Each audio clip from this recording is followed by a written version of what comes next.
Hi guys, very warm welcome to all of you.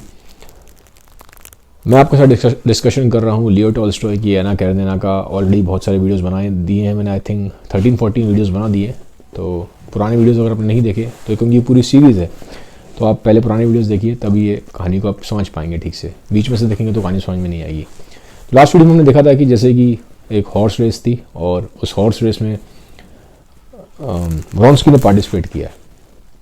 ठीक है, actual में race वही है जो पहले रेस हो चुकी है। तो इसी को थोड़ा सा अब टॉल्स्टॉय कहानी में पीछे जाके बताने की कोशिश कर रहा है कि एना का वहाँ पे क्या रिस्पॉन्स था और जो एलेक्सी है उसका वहाँ पे क्या रिस्पॉन्स था। इस चीज़ को ध्यान रखिएगा, ये रेस कोई दूसरी रेस नहीं है, ऑलरेडी पहले हो चुकी है जहाँ पे व्रोंस्की गिर गया था, हार गया था। ठीक है, लेकिन पुरानी वीडियोज़ में मैंने आपको एना का क्या रिस्पॉन्स था व्रोंस्की गिरने पर और उसके हस्बैंड एलेक्सी का क्या रिस्पॉन्स था वो नहीं बताया था। तो ये उसी को मैं कंटिन्यू कर रहा हूँ। ठीक है, क्योंकि वो कहानी में टॉल्स्टॉय ने उसको बाद में लिखा है पीछे जाके कहानी में। तब होता क्या कि रेस चल रही थी और जैसा कि हम सब जानते हैं उस रेस में व्रोंस्की गिर जाता है। अब जब व्रोंस्की गिरता है तो सब जगह हल्ला मच जाता है कि व्रोंस्की गिर गया, व्रोंस्की गिर गया। अब एना दूर से बाइनोकुलर से देख रही है। अब जैसी वो चीज़ देखती है कि व्रोंस्की गिर गया, उसके हाथ से बाइनोकुलर छूट जाता है और वो एकदम बहुत तेज़ी से सीट पे बैठती है। वो खड़े होकर देख रही थी, वापस सीट पे बैठती है। जैसे एकदम आदमी बहुत निराश हो जाता है, होपलेस हो जाता है, वैसे बैठती है, क्योंकि वो इस चीज़ को बर्दाश्त नहीं कर सकती कि व्रोंस्की ये रेस हार सकता है और व्रोंस्की गिर सकता है। तो जैसे ही वो गिरता है वो देखती है बाइनोकुलर से, तो बाइनोकुलर हाथ से छूटता है और नीचे बैठ जाती है सीट पे। उसे कुछ समझ नहीं आ रहा। और जो एलेक्सी है वो देख रहा है एना को। उसने जैसी ये चीज़ देखी तो उसको कहीं ना कहीं और कंफर्म होना शुरू हो गया कि that there is something involved, Anna और व्रोंस्की के बीच में कुछ है। तब होता क्या है, एना की आवाज़ निकलती नहीं है, शी इज़ वेरी सैड। ठीक है, अपने हाथ ऐसे करके रख लेती है, मतलब she is on the verge of crying. और इतने में क्या होता है, वहाँ से पीछे से आवाज़ और आती है कि कोई बोलता है अरे अरे मालूम पड़ा है जो व्रोंस्की है उसको बहुत चोट लगी है, उसका बहुत ज़्यादा उसको डैमेज हो गया है, बहुत इंजर्ड हो गया है। तो ये सुन के तो एना के आंसू निकल जाते हैं। उसने हाथ ऐसे कर लिया एंड शी इज़ क्राइंग। ठीक है, शी इज़ क्राइंग। तो जब एलेक्सी है उसका हस्बैंड ने देखा तो उसको साफ साफ समझ में आ रहा है कि उसके लिए एना के अंदर बहुत ज़्यादा सॉफ्ट कॉर्नर है व्रोंस्की के लिए। तो कहीं ना कहीं एक बहुत स्ट्रांग और एक इंटीमेट अफेयर है दोनों का। उसको ये चीज़ कंफर्म होना शुरू होती है क्योंकि देख रहा है ना एना के रिस्पॉन्स को।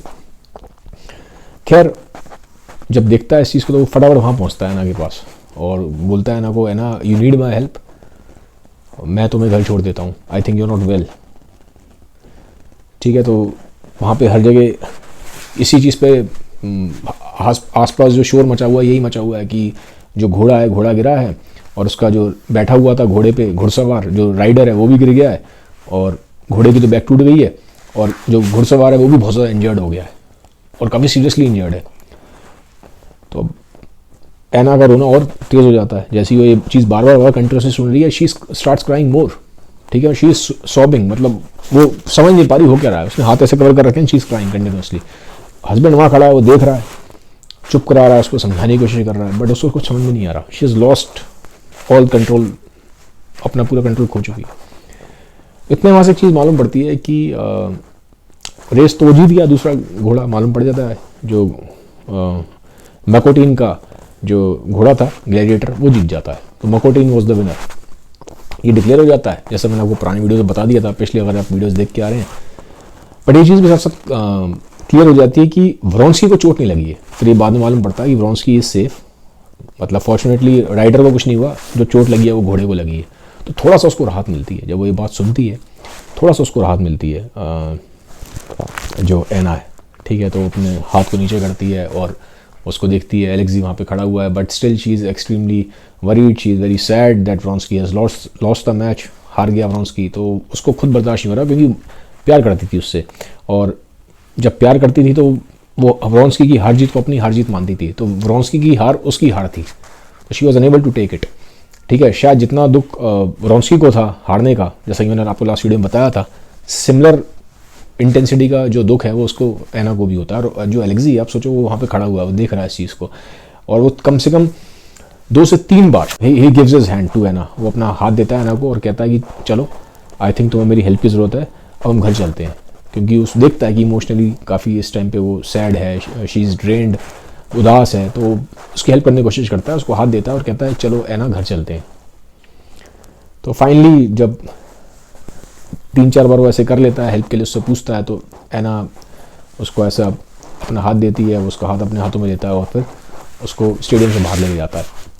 और जब स्टेडियम से बाहर लेके जाता है तो कैरेज है, हॉर्स कैरेज है, ठीक है, घोड़ा गाड़ी है, उसके थ्रू वो घर जाते हैं अपने, जो उनका घर है वहाँ पीटर्सबर्ग में। तो अब रास्ते में क्या होता है, रास्ते में जो एलेक्सी है वहाँ पे तो ठीक रहता है, वहाँ कुछ करता नहीं है वो, मतलब कुछ बोलता नहीं है वो इस तरह से, ठीक है, जबकि परेशान था। He was extremely sad by seeing this thing. जो उसने बिहेवियर देखा उसको बहुत स्ट्रेंज बिहेवियर लगा उसको ऐना का, कि ऐना किस तरह से ऐसे बिहेव कर रही है और पब्लिकली वैसा बिहेव कर रही है, और वो उसको ये चीज़ साफ साफ क्लियर हो रही है ऐना के रिस्पॉन्स को देख के कि ये तो व्रोंस्की की तरफ बहुत ज़्यादा वो इन्वॉल्व है, ठीक है। तो वहाँ पे उस टाइम वो कुछ नहीं करता जब हम स्टेडियम में, इनफैक्ट उसको वहाँ से लेके भी जाता है, बिल्कुल प्रॉपर उसका जो बिहेवियर है एलेक्सी का, पब्लिक जो उसका वो है बिहेवियर है, बिल्कुल नॉर्मल है, he is extremely normal, perfectly normal. लेकिन जब वो घर जा रहा है रास्ते में, अब वो अकेला है, घोड़ा गाड़ी में बैठा है, ऐना के साथ अकेला है। अब वो ऐना को ये चीज़ बोलता है कि Anna I think you should behave properly, तुम्हारा जो पब्लिक बिहेवियर है वो ठीक नहीं है, वो चीज़ बोलता है। तो अब ऐना पहले से ही परेशान है, वो पहले से ही खफा है, दुखी है इस चीज़ को लेके कि व्रोंस्की मैच हारी है, वो वैसे ही दुखी है बहुत ज़्यादा, उसके अंदर ऑलरेडी एक हार का एक ऑलरेडी एक फ्रस्ट्रेशन है, एंगर है व्रोंस्की की हार का, ऊपर से वो उसको मॉरल लेक्चर दे रहा है कि ना तुमने ठीक नहीं किया, तुम्हें पब्लिकली ठीक से बिहेव करना चाहिए, मैं तुम्हें पहले ही बोल चुका हूँ, ठीक है, डोंट डू ऑल दिस। तो ऐना कहती है क्या किया है मैंने, बताओ मुझे, व्हाट आई हैव डन। तो कहता है कि ठीक है, माइट भी शायद मैं ओवर रिएक्ट कर रहा हूँ, if I am over reacting I am sorry.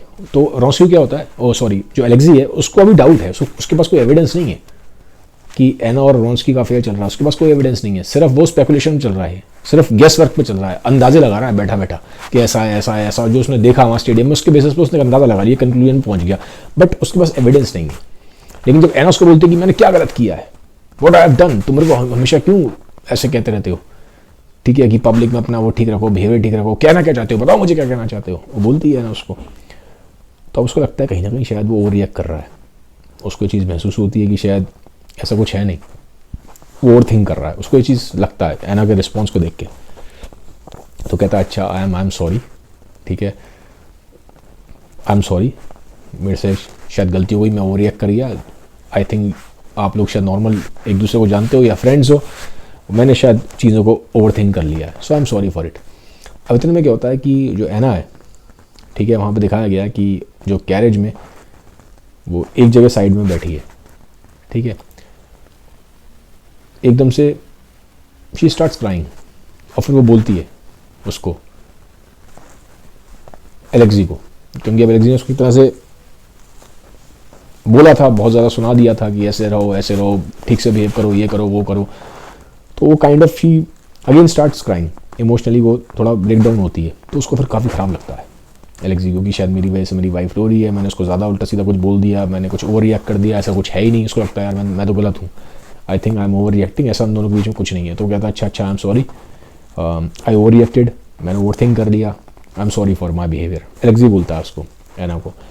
ऐना कहती है, थोड़ी देर पॉज देती है, she is crying, she is sobbing, वो बोलती है कि एकदम से पता नहीं क्या होता है, kind of she loses her control खो देती है, और वो बोलती है ना कि हाँ मैं प्यार करती हूँ उससे, व्रोंस्की से, मैं प्यार करती हूँ और उसी से प्यार करूँगी और मरते दम तक करूँगी, और मैं उसके बिना नहीं रह सकती, this is the reality, this is the truth, सुन लो इस बात को। अब जैसे ही वो ये बात सुनता है तो समझ नहीं आता, वो बिल्कुल अब सामने देख रहा है, जैसा है बिल्कुल वैसे ही बन जाता है, मूर्ति बन जाता है, बिल्कुल मूर्ति बन जाता है, स्टैचू बन जाता है। उसको समझ में नहीं आया कि ऐना ने क्या बोल दिया, he is unable to grasp it. फिर घर पहुंचते हैं कुछ देर के बाद, तो अब जब कैरेट से नीचे उतरने का टाइम आता है तो वो ऐना को बोलता है कि जो भी है, लेकिन पब्लिक में अपना बिहेवियर नॉर्मल रखना, ये चीज़ पब्लिक के सामने नहीं आनी चाहिए। We will keep our behaviour in the front of public as before, normal रहेगा। तो ठीक है, फिर वो कैरेज से नीचे उतरता है, उसको एना को कैरेज से नीचे उतारता है और फिर नॉर्मल जैसे पहले था वैसे का वैसे ही बिहेव करता है। जो वहाँ पे सर्वेंट्स हैं उसके घर में उसको देख रहे हैं कि पहले जैसा ही बिहेवियर है, कोई चेंज नहीं आया बिहेवियर में। ठीक है, डिस्पाइट द फैक्ट कि एना ने एक्नॉलेज कर लिया है, उसने बोल दिया है कि that she is in love with Vronsky, लेकिन उसके बाद भी एलेक्सी अंदर से बहुत परेशान है, लेकिन वो बाहर से जो उसका बिहेवियर है वो बिल्कुल नॉर्मल है। ठीक है, वो वैसे ही बिहेव कर रहा है जैसे वो पहले की तरह पहले था। तो यहाँ पे सीन एंड होता है और इस सीन में यहाँ पे क्लियर हो गया है एलेक्सी को कि हाँ वाकई में एना और व्रोंस्की के बीच में अफेयर है। अब कहानी आगे जाती है। अब कहानी में दिखाया गया है कि किट्टी जो है, कहानी किट्टी पे आती है।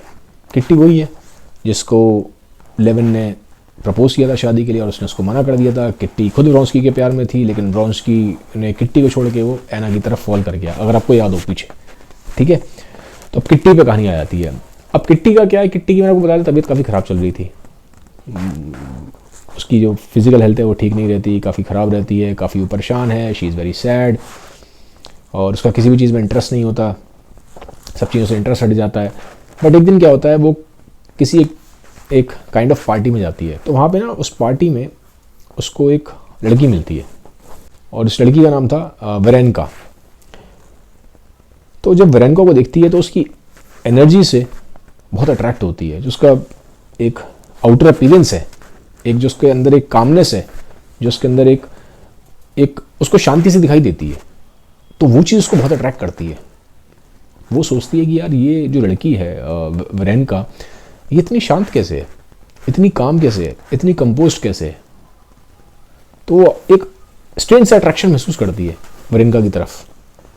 ठीक है, और जैसे जैसे कहानी आगे बढ़ेगी उसको मालूम पड़ता है वेरेनका के बारे में। वो she becomes very curious to know about Varenka, क्योंकि वो उसके जो चेहरे पे एक शांति थी। कई लोगों के होता है कि आप देखेंगे चेहरा एकदम बिल्कुल शांत होगा, उनका जो बिहेवियर होगा ऐसा लगेगा बिल्कुल उनके अंदर एक इनर पीस है। तो जो इनर पीस था ना वेरेनका के अंदर, वो किट्टी को अट्रैक्ट करता है, उसको पुल करता है, क्योंकि वो परेशान थी and she was also kind of clueless and she was also kind of उसके पास पाथ नहीं था कि लाइफ में आगे कहाँ बढ़े, क्योंकि जिससे वो प्यार करती थी उसने उसको रिजेक्ट कर दिया व्रोंस्की ने, वो एना की तरफ फॉल कर गया। तो उसको समझ में नहीं आता कि लाइफ में अब आगे मूव कैसे करे, उसके पास कोई एम नहीं था आगे मूव करने का। तो इनर उसके अंदर एम्प्टीनेस बहुत थी। ठीक है, तो जब वो वेरेनका को देखती है कि ये बंदी इनर इनसाइड से बहुत फुलफिल्ड लग रही है, उसके अंदर एक पीस है और वो उसके चेहरे पे और उसके बिहेवियर में दिखाई दे रहा था उसको। तो she wanted to know, she was very attracted towards Varenka. उसकी जो एनर्जी थी, जो उसके अंदर जो पीस था, जो उसके चेहरे पे पीस दिखाई दे रहा था, उसकी तरफ वो अट्रैक्टेड थी। वो जानना चाहती थी कि ये ऐसा कैसे है। ठीक है, she wanted to know the secret of Varenka. उसको फिर आगे जैसे कहानी आती है मालूम पड़ता है जो वेरेनका है, वेरेनका की लाइफ में भी ऐसे ही हुआ था। इन दोनों की बातचीत होती है, किट्टी उससे मिलती है, वेरेनका से बात करती है, तो वेरेनका अपनी लाइफ के बारे में बताती है कि वो ना गाना बहुत अच्छा गाती थी वेरेनका। तो एक बार क्या हो रहा था, किट्टी के घर पे, किट्टी उसको अपने घर में इनवाइट करती है, सबसे मिलवाती है अपने मॉम डैड से। तो वेरेनका गाना बहुत अच्छा गाती है, तो गाने गा रही थी और लोग उसकी तारीफ कर रहे थे, बहुत अच्छा गाना गाती है तुम वेरेनका, तुम तो बहुत अच्छा गाना गाती हो। तो एक गाना आता है, अब किट्टी पियानो बजा रही है, वो गाना गा रही है। ठीक है, तो एक गाना आता है, तो वहाँ पे वेरेनका कहती है किट्टी से कि ये गाना रहने दो, दूसरा गाना गाते हैं। तो किट्टी उसको देखती है, तो देखती है थोड़ा सा ब्लश कर गई है वेरेनका, तो कहती है ठीक है कोई और गाना गा लेते हैं। लेकिन थोड़ी देर बोलती है वेरेनका नहीं चलो ये गाना गाते हैं, और वो गाना गाती है और वो गाना वो बहुत अच्छा गाती है। उसने बहुत गाने गाते हैं लेकिन वो गाना बेस्ट गाती है। फिर लोग तारीफ करते हैं कि बहुत अच्छी आवाज़ है वेरेनका की, बहुत अच्छी है वेरेनका, ये है वो है। अभी किट्टी घर में आई हुई है, वहाँ पे गाने गा रही है, किट्टी से उसकी दोस्ती हो गई है।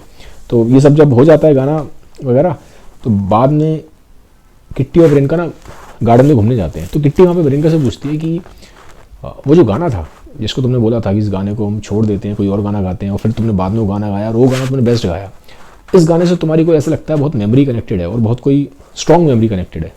तो वेरेनका उसको देखती है और बोलती है कि हाँ ये बात सच कह रही हो किट्टी, ये एक लव सॉन्ग है, ये मुझे अपने पुराने लव के बारे में याद दिलाता है, एक खोए हुए प्यार के बारे में याद दिलाता है। तो वो पूछती है किट्टी की कैसा प्यार, वो कहती कि मुझे एक लड़के से प्यार था लेकिन उससे मेरी शादी नहीं हुई क्योंकि वो अपनी मॉम के अगेंस्ट नहीं जा पाया। उसको लगता था कि वो अपनी मॉम के जो तरफ उसकी जो ड्यूटी है वो उसको ब्रेक नहीं कर सकता।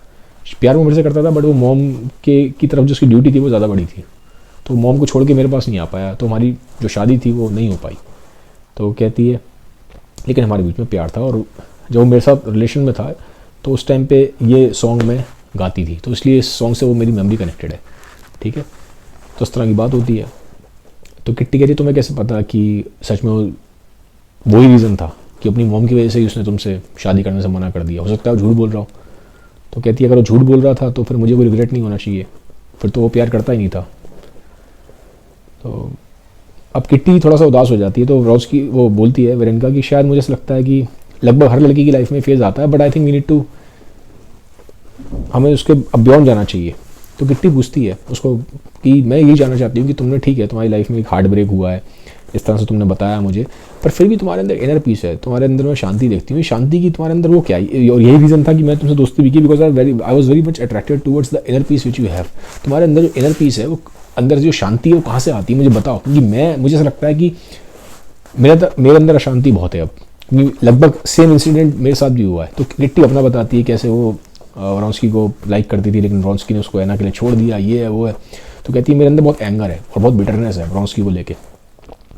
तो वो कहती है उसको वेरेनिका कि देखो लाइफ सिर्फ ना इन चीज़ों के अराउंड रिवॉल्व नहीं करती। एक टाइम पे मैं भी सोचती थी कि मेरा प्यार है उससे और ये है, मेरी लाइफ सिर्फ इसी के अराउंड रिवॉल्व करती थी, बट वो कहती है कि अब मेरे पास लाइफ में इससे बड़ी चीज़ है।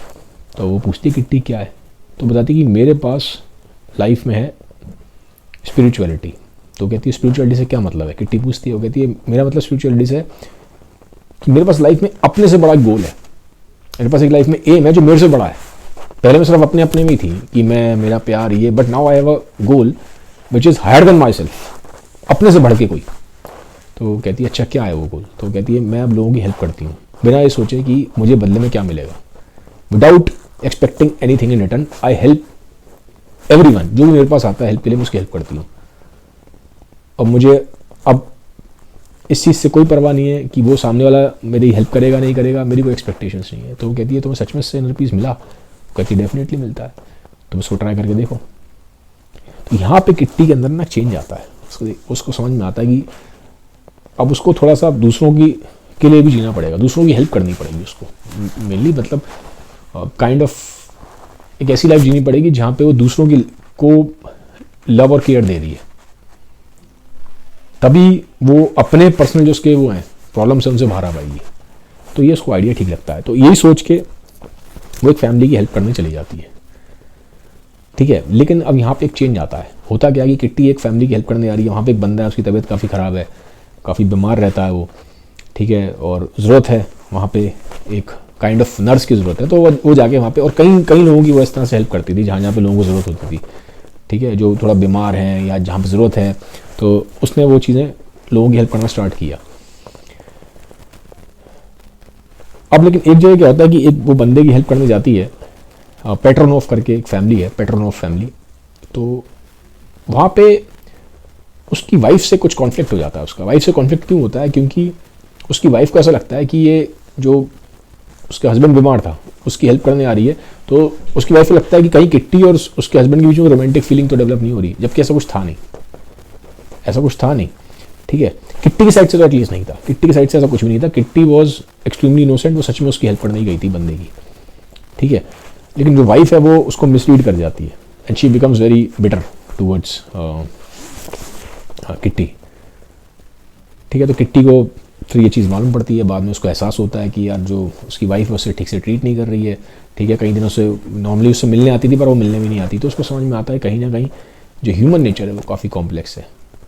ठीक है, अब आगे हम कहानी में देखेंगे कि कैसे किट्टी को जो एक इनर पीस की तलाश है, किट्टी जो अभी काइंड ऑफ सैड थी, बहुत हार्ट ब्रोकन थी ड्यू टू व्रोंस्की, अब वो कैसे उस चीज़ से बाहर आई। क्या वो सच में जो अभी उसने अपनी फ्रेंड, जो उसकी नई फ्रेंड बनी है वेरेनिका, जिसने उसको बताया कि इस तरह से उसने इनर पीस को अटेन किया है, क्या उस बात पे चल के किट्टी को इनर पीस मिलेगा, नहीं मिलेगा, क्या होगा? बाकी अब एलेक्सी को, जैसा मैंने आपको बताया, मालूम पड़ चुका है एना व्रोंस्की के बारे में, उसका क्या एटीट्यूड रहेगा, एना व्रोंस्की को क्या आगे क्या होगा, ये हम आगे की वीडियोज़ में देखेंगे। आज की वीडियो में इतना ही। वीडियोज़ मेरे अगर अच्छे लगते हैं तो काइंडली इस वीडियो को लाइक कर दें, शेयर कर दें और मुझे कमेंट सेक्शन में बताएं कि आपको नरेशन कैसा लगा। Have a nice day, bye, take care, thank you.